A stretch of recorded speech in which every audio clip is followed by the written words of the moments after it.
As the president weighs his military options tonight, his defense secretary, James Mattis, arriving at the White House for that National Security Council meeting today. Tonight, a U.S. destroyer already in the Mediterranean. There is British aircraft in the region and a French warship just off the coast of Lebanon. ABC's chief global affairs correspondent, Martha Raddatz, tonight on what could be coming. Tonight, the U.S. resolved to make Syria pay a price. Defense Secretary Mattis is convinced those images show a chemical attack. The use of chemical weapons.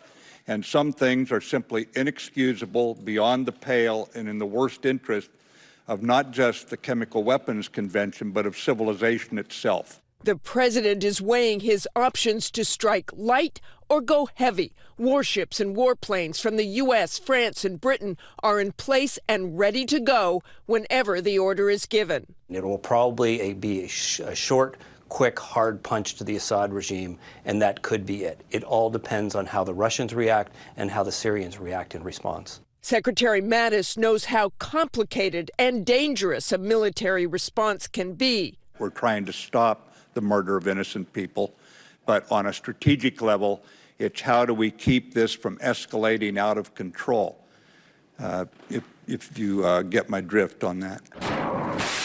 Last year's Tomahawk missile strike on a Syrian airfield did not seem to dissuade Assad from using chemical weapons again, and those Syrian planes were back in the air within days. But going too far in a response could inflame the region.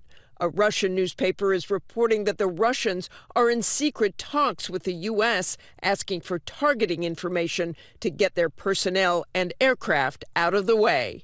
So let's bring back in Martha Raddatz with us again tonight, live from Washington. And Martha, it was Monday that President Trump announced to the world that he would have a decision within 24 to 48 hours.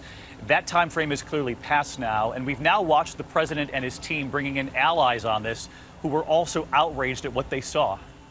They were, David, but I think cooler heads slowed this down. These are big decisions, what to target and when. Also, because Trump isn't going this alone, instead working with those allies, there is much more coordination. David? Martha Raddatz with us every step of the way on this.